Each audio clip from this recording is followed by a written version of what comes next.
Lights, camera, action.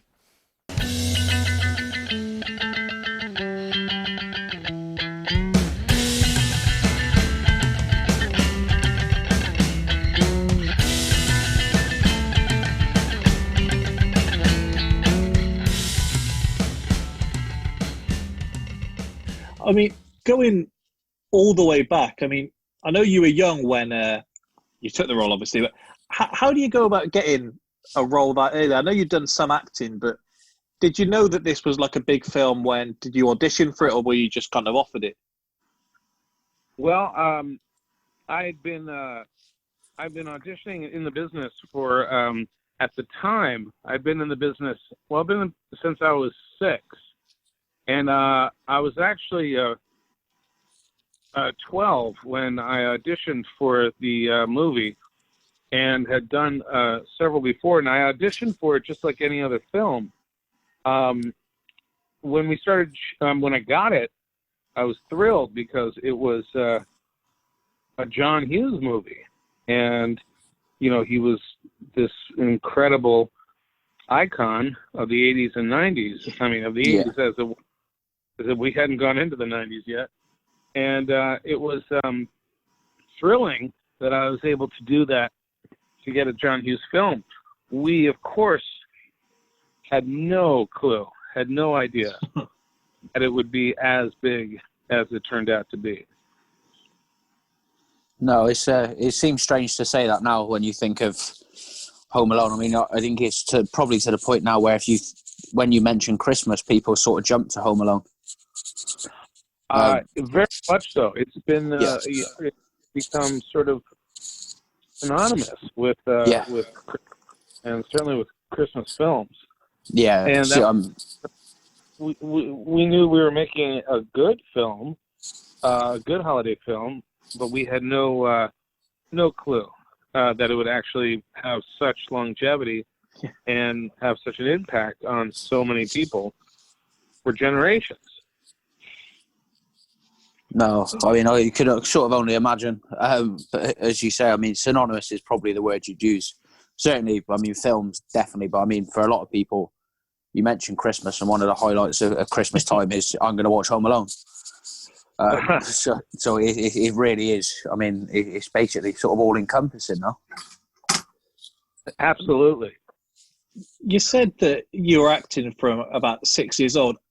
How does that come about? Is it something that you were particularly like outgoing when you were younger, or something that your parents put you in just to kind of see how it was, same as you do any other thing when you're that age? And obviously you picked it up and went the whole way with it.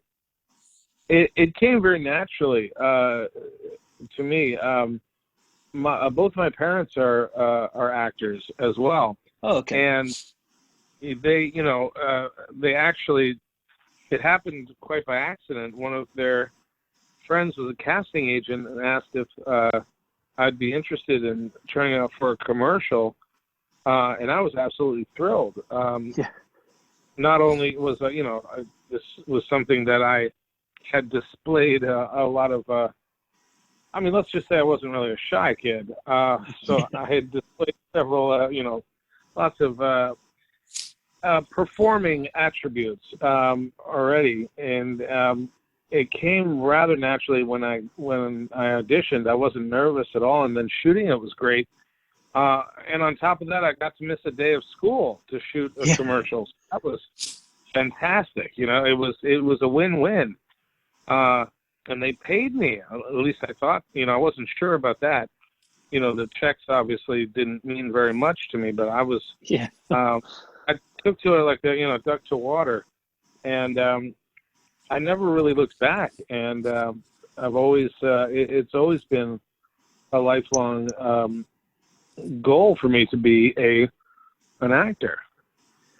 You mentioned.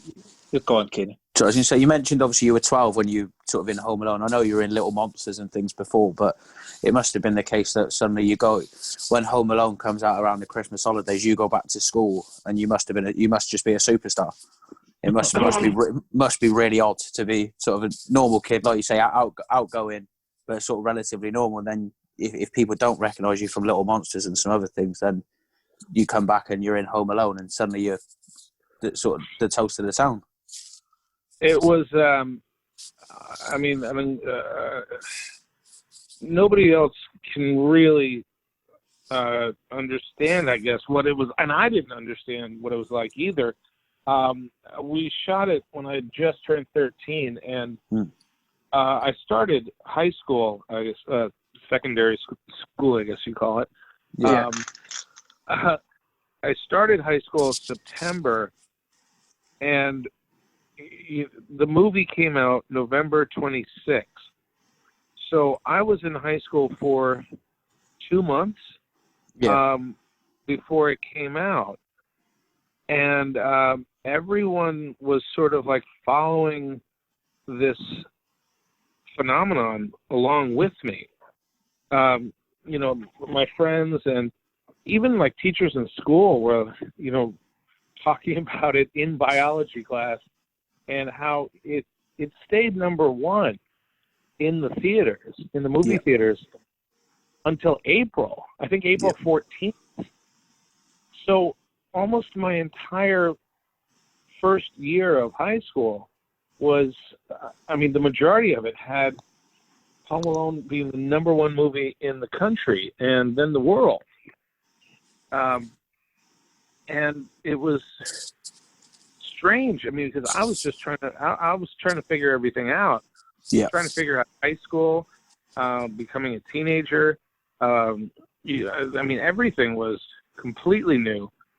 So I never went to high school without Home Alone being this sort of monolithic thing hanging over my head, whether I wanted it or not. Yeah. I went to a LaGuardia. I went to LaGuardia High School, the Performing Arts. It was a performing arts high school. Yeah. So everybody wanted to be a performer of some sort. And there I am with the number one film. It was a strange sensation to go through. A strange entire year to go through. I don't know what it would be like to go through ninth grade not being in the number one movie in the world. Yeah. Yeah. Yeah, I get it. I was thinking, when it comes to kind of being like a child actor on set, what's it like from the director's standpoint? Like, how much critique can they give in terms of if they're not happy with a particular part of the performance? Because even yourself, and there being some younger children there as well, is it easy to maneuver that, or are they kind of working with what they got at the time? We had Christopher Columbus. We had Chris Columbus directing this, and he was just incredible with kids. He really, he talked to us on a level, like, as actors. He talked to us as actors, not as child actors. Yeah. And he dealt with me as more of an adult because I was one of the older kids on the set. And he would ask, like, he valued my opinion, and he asked me things, and if I had a question for him, he absolutely made time. There was, on the second film, I had a question on the set. Like, we were about to shoot a big scene, a big apology scene in Home Alone 2, and I asked Chris Columbus, what is a trout sniffer? And he's like, well, I don't know. I'm like, I don't know, what to feel like calling him that, because I don't know what it is. And he said, okay. And this was on the set while we were shooting. And he said, okay, well, what would you rather call him? Or what would you call him, really? And we tried to come up with other names and stuff, but he really gave me attention and asked, treated me as a thinking actor. I couldn't think of anything better than Trout Sniffer at the time that could be, used in the film. so we went with it, and obviously it kind of stuck, but I still don't know what a trout sniffer is. One who sniffs trout, I guess. No, I think that is just it. Self-explanatory, I suppose. Yeah. Why Buzz chose to call his younger brother a trout sniffer, and why it enraged Kevin so much. I mean, I guess it's an insult, but that's that's Buzz's own personal pathos, Yeah, I mean, as far as insults go, I mean, I've been called a lot worse, so I'm not sure I'd lose too much sleep over it. I'll be honest. Yeah, I guess you can't beat trout. No. You can't beat that, you trout sniffer. With the role in the film, obviously, like Buzz is like integral to the start of the film in that the whole kind of first 10-15 minutes is about making you feel sorry for Kevin before he's left at home on his own. And do you have any like brothers or sisters to kind of have the sibling rivalry from? Because obviously this one's amped up a bit, but you probably get the same kind of arguments in every single household across the world, especially around Christmas time. We actually had a really good rapport. All the kids. We, I mean, it was not difficult to shoot the scenes where we had to argue and stuff. Yeah. But a lot of the times, Mac was trying not to laugh during the scenes where I'm shoveling the pizza into my mouth and trying to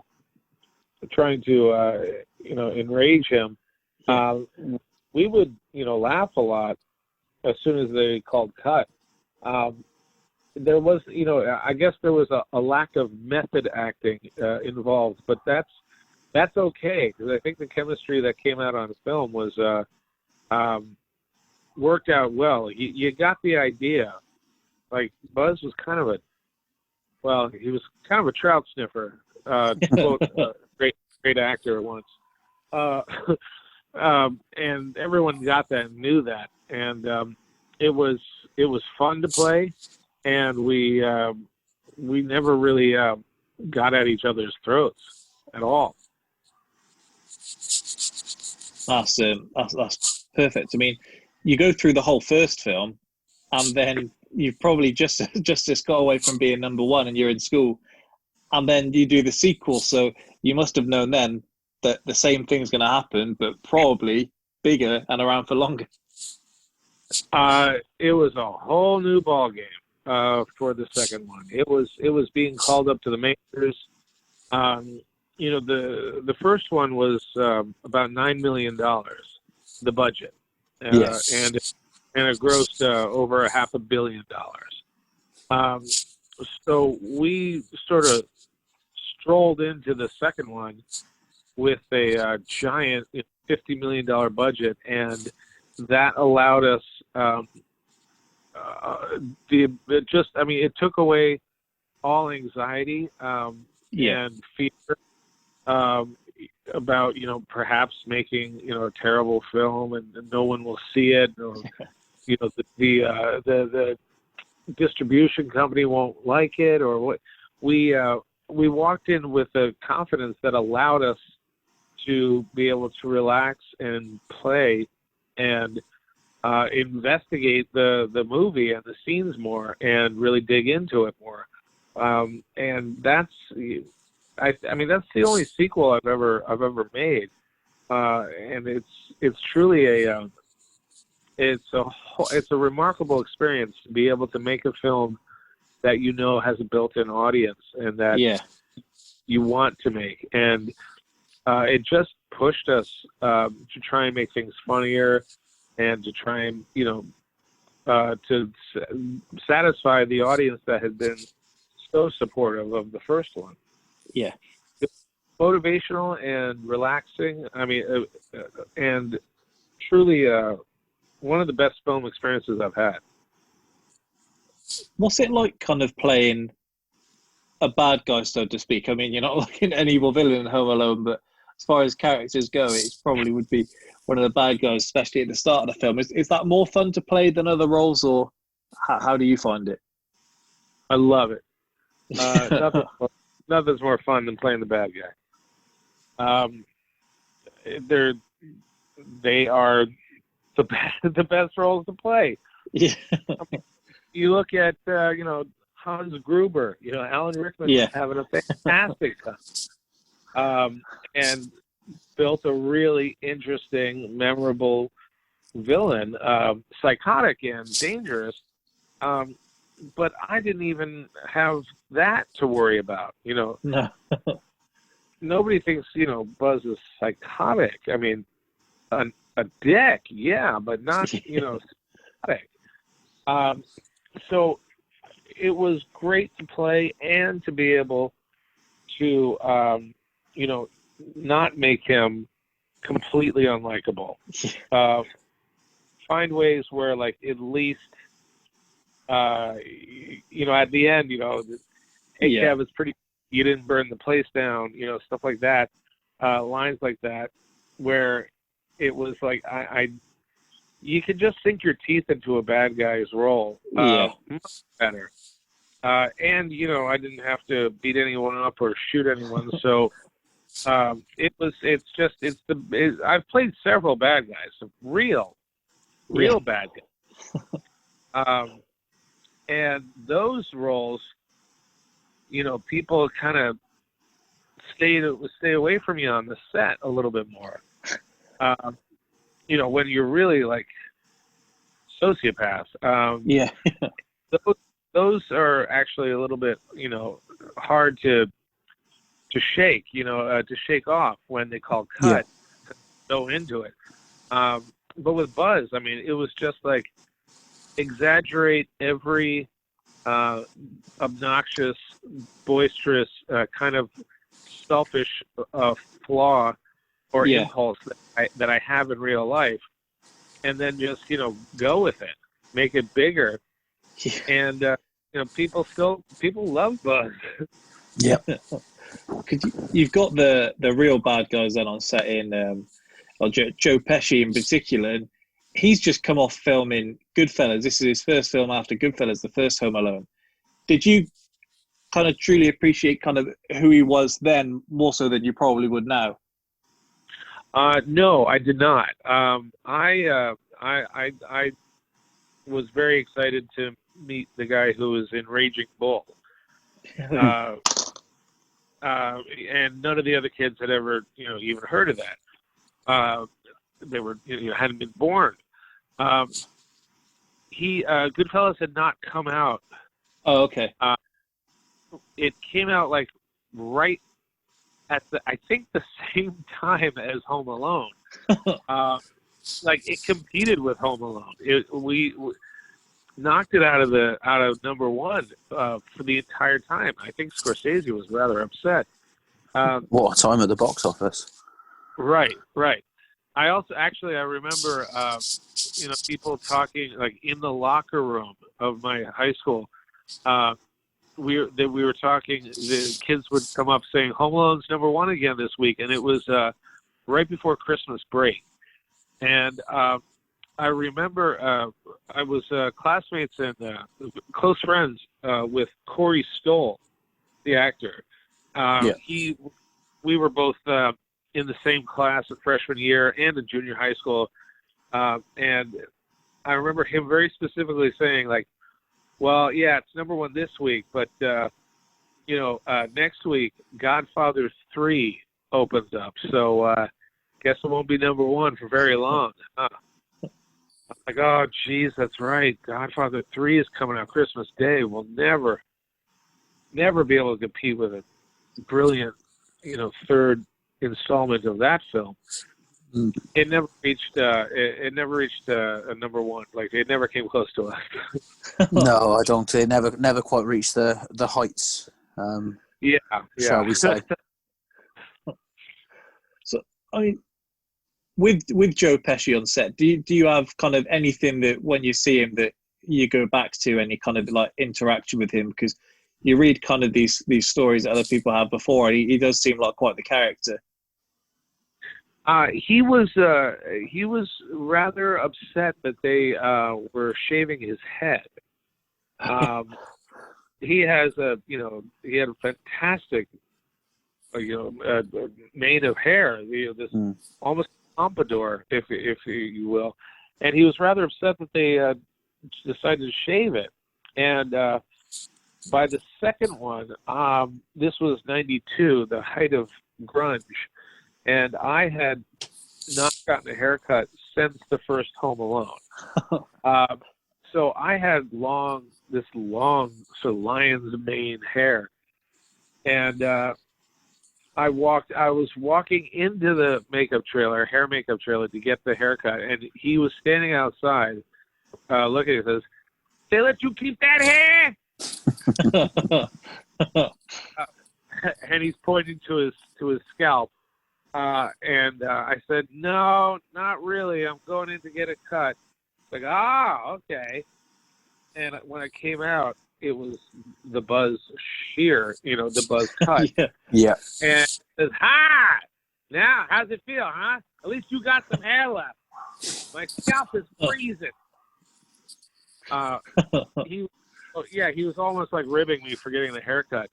I also recall that he was having difficulty not cursing during the scenes where he gets beaten and hit, brick, whatever, getting tortured by this little kid. The script was like,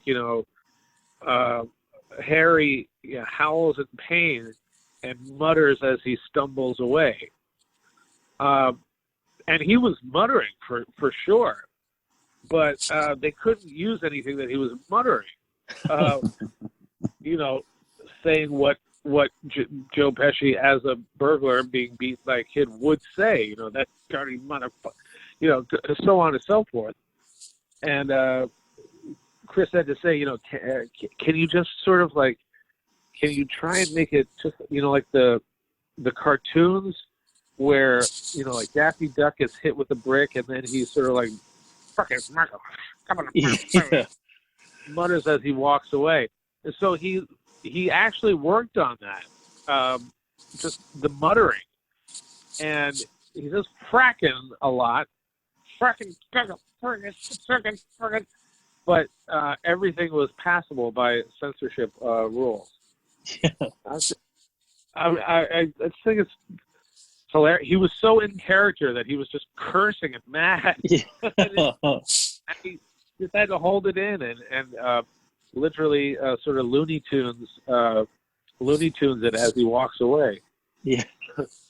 You mentioned the second one. Obviously, that one's set in New York, and then towards the end of the film, you get to be there as well. So, I mean, what is your kind of overriding memories from there? Did you get to be in the Plaza Hotel, or did you have any experience there? Can you repeat the middle part? I'm sorry. You're asking about the New York experience. What was yeah. Did you get to kind of stay at the Plaza Hotel, or as a compliment to the film, maybe? I sure did. The Plaza was, of course, giving giving us rooms to stay in, and they were like our dressing rooms as well. While we were there, and I had a room that I could have stayed in, and the only problem is that I live in New York City, in Manhattan, about 2 miles away from the Plaza, and my parents would not let me stay in the hotel room by myself. And I was like, well, my brother can come. Luke, you want to come to the Plaza and spend the night? He's like, sure. And my parents said, no. And I was so disappointed that, this opportunity, and also growing up in New York, I've never had the reason or opportunity to stay in a hotel in New York. No. And certainly not the Plaza. No. And it sticks out now in my mind. It's like this was a once in a lifetime opportunity that that my overprotective parents wouldn't trust me to. Well, they were smart, is what it was. They were smart. They, Yeah, I mean, they knew, they knew a little bit. They knew a little better just not to let me stay in the plaza with my older brother. yeah, okay.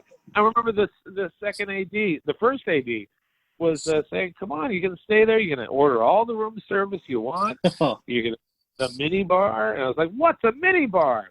And then my dad was like, "Okay, we probably won't be taking that room." The first AD ruining it for you. If you'd have kept it clean, you might have got away with it. Yeah, good parenting really sucks for the kids. Yeah, I imagine they probably had the right idea. Might have got away with it on your own, but once your older brother's in the mix, it's just all bets are off, really. Oh yeah, I mean, I was 15 by that point. Yeah, and, well, who knows what wonderful life experiences I could have discovered. Thanks, Dad.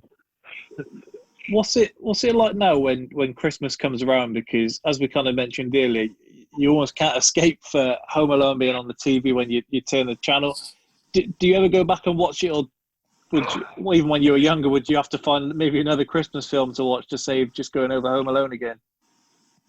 There was absolutely a point, a long period, where, pardon me, I'm sorry, where I was okay never seeing Home Alone again on TV.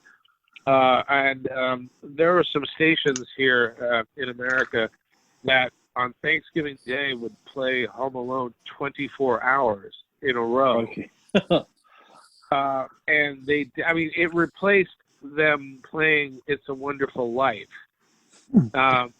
And other stations, it replaced them playing A Christmas Story 24 hours in a row.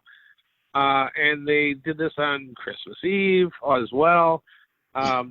It became, okay, so it wore off, it wore off. Yeah. And I was okay, really, just trying to see some new Christmas film that didn't have me in it. Anything. And then, and that sort of wore off. And only a couple of years ago, they stopped doing the Home Alone marathons. And that actually made people sort of reminisce about it. And it's suddenly, the nostalgia caught up with people. And, their children, suddenly they had children who were, of age to see it. And there was this lull for a while, and then it just started building up again with this whole new generation of kids seeing it for the first time, and grandparents seeing it for the first time. The Buzz's character started generating this weird kind of cult following, where there are T-shirts with sayings on it. There are shower curtains with the Buzz on it. There are drinks in bars that are named after quotes of mine that I've said. Quotes of Buzz, excuse me. And these bartenders absolutely grew up watching Home Alone, and now they were bartenders making drinks and naming them after Buzz. The Trout Sniffer, I'm pretty sure, is a drink somewhere, by the way. Probably give that a miss, if I'm honest. You've had one or two, is that right? No, I don't. I think you'd have to pay. I think you'd have to. It might be fantastic. It might just be the name for the sake of it. But I think if someone put someone on the table in front of me and said, "There's a Trout Sniffer," I'd say, "No, thank you. No, you're okay, mate. I'll leave that one." Yeah. I'm not so sure the fishy aroma is the best cocktail to have with a meal. Just finally, I was going to say, what do you think now that they're rebooting Home Alone, aren't they? I think it's meant to come out this year, unless it's been pushed back with COVID and everything to do with that. So how do you feel about them going back to the start and remaking it? It is it's a phenomenon. Once again, nothing I've experienced before. To remake the movie with all these tributes to the first one, it's high time. I mean, 30 years ago, why not? People are remaking movies that were just out 12 or 14 years ago, and it seems as though people wanted it. I guess otherwise they wouldn't have made it. But it's now I'm gonna see this film go on to another generation of kids, and it's going to keep on going. And who knows what this film will be like and how popular it will be. I have a feeling like a lot of kids are going to see it. And their parents will say, "You should see the original," and they'll go straight back there. Yeah, exactly. Unless this one is better, better than the original. But it's going to be. It is now officially a legacy. And, something that parents will sit their kids down and show them. I'm going to use the word phenomenon again because it's certainly not something that many actors get to experience. And feel very privileged that I'm a part of something that has had such an impact for so long to so many people. And I mean, it will continue to have an impact, as you say. I mean, it's only going to come to a new generation. Obviously, we talked about Home Alone as sort of we will when it comes to Christmas. This is just a quick one for you. It's just your thoughts on the Tarantula. Rewatching the film before we came to speak to you, the first thought that popped, it was the first question that popped into my head was, if I was your age and someone would have given me a tarantula, it would have got punted. You'd have seen it go 60 feet in the air. I wouldn't have been able to live with it. But when they put it in your hands, what were your thoughts? I asked to pet it. I loved it. It was to me. It was one of the bigger stars at that point on the set. That tarantula was Big Bob. Big Bob was the star tarantula of the movie Arachnophobia. Oh my! Yeah, and that had just come out, I believe, the year before in '89, and I had seen it in the theaters, and I loved it. So Big Bob was a celebrity to me. I wanted to meet him, and I very enthusiastically. I also thought it was important, as a character. I mean, for my character, to develop a bond, a relationship with my pet that I so fondly of. Before I left it, alone in a cage for 2 weeks to go to Paris. But I, with the Spider Wranglers' strict supervision, I pet the guy. I rubbed the thorax, and even once got to spray the compressed air canister that they had to make the spider move. I guess to train the spider when he had to. When Jed Cohen, who played my cousin, was tapping the aquarium, he had to move.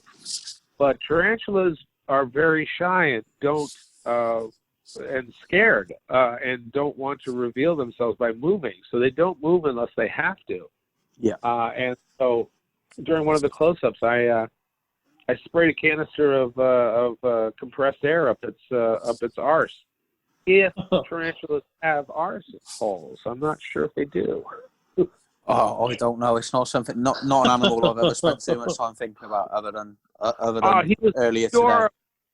He was adorable. Come on, you got to give him a second chance. I'll take your word for it, Devin, because it wouldn't be me anywhere near it. I can tell you. I'm happy enough to say that. Wouldn't have got. Not sure what, as you mentioned, the checks earlier. Not quite sure what you check for Home Alone was, but I don't think it could have had to be a lot more for them to put Big Bob anywhere near me. I believe you're sounding a little arachnophobic. No, I don't know if arachnophobia. I don't know if tarantulas have got if there's a separate phobia, because I don't mind little spiders, but as soon as there's some hairs on them, I'm okay. See, that's funny because it's kind of the opposite for me. The little guys that are moving, so fast, and if I find one in any place where I'm staying, I will not sleep until that particular 8-legged arachnoid is gone. Nobody stays in my apartment who doesn't pay rent. It's one way or another. Like they're out. But if it's a giant one, well, shit, I've only seen one of those once in life, and I was taught how to handle it, and it was really docile. So big ones, I don't ever come across. I suppose now if I did ever, particularly in a New York City apartment in like hot weather, I probably would move out of my apartment. Yeah, that's fair. Yeah. I mean, I do understand that. But the little guys, get it. And roaches, I can't stand them. Like Talking insects, those horrible. No, sorry. I was going to say this. No, I was only going to say actually, because it's quite nice for one of the questions I wanted to ask her, but I didn't quite think my segue would be as smooth as this. So I'm going to be quite pleased with this. We've just spoken about obviously bugs and arachnids. Well, I wanted to ask you a question about the tick. Oh. Well, that's a good segue. Yeah, I was going to ask you the question anyway, but I saw the opportunity, so I thought I'd jump on it before I forget it. So I'm quite pleased with that, I must admit. But no, obviously we see you as Tinfoil Kevin in the Tick across the two series. What was it like? How did that come about? How did you get involved in something like that with and the big question I always wanted to know, because when you're working for a network like Amazon, where it's going to go straight to streaming, is there any like noticeable difference in the way things are done between sort of that and, I want to say normal, but traditional TV, for example? Not in terms of production, or at least not what I saw. In production, it was shot very much like. It was shot exactly like any other normal television action comedy superhero series starring a giant blue man would be. All of them. It was shot the same way. It was big budget. Well, actually, it was not big enough budget, which is sadly why it didn't continue. It was tremendous fun. I had not been in too many superhero TV shows before. Not as long. I was in Agent Carter for a while, but this was a whole new ball game. This was also a comedy first and superhero second, but the action scenes were tremendously detailed. People on wires, flying into walls, electricity shooting out of women's hands. Like these effects to watch and see them, how they were shooting it and how it was produced was tremendous fun and a big learning experience. Yeah. I'm not sure enough people got the message that was on Amazon Prime at the time, 4 years ago. Now Amazon is really expanding a lot. But this was the first show that Amazon was really trying to push, or at least the first in their superhero comedy genre. And they really were trying to get people to watch it as a normal TV show. And now, the thing is of course, the only thing that people watch now. But it was it kind of missed its mark, unfortunately. But shooting it was tremendous fun, and it was shot just like a film or TV show was. No, thank you very much. Well, thank you again for giving us so much of your time. wish you a Merry Christmas in advance now, because we're going to release this a little closer to December. So thank you again, and yeah, we really appreciate your time. Well, it's been more than a pleasure, and thank you. And I absolutely wish you and yours a happy, safe, and Merry Christmas, you filthy animal. Thank you very much for that. Take care. Thanks very much. All right. No problem, guys. Thank you. Thanks. Thank Bye. you. All right.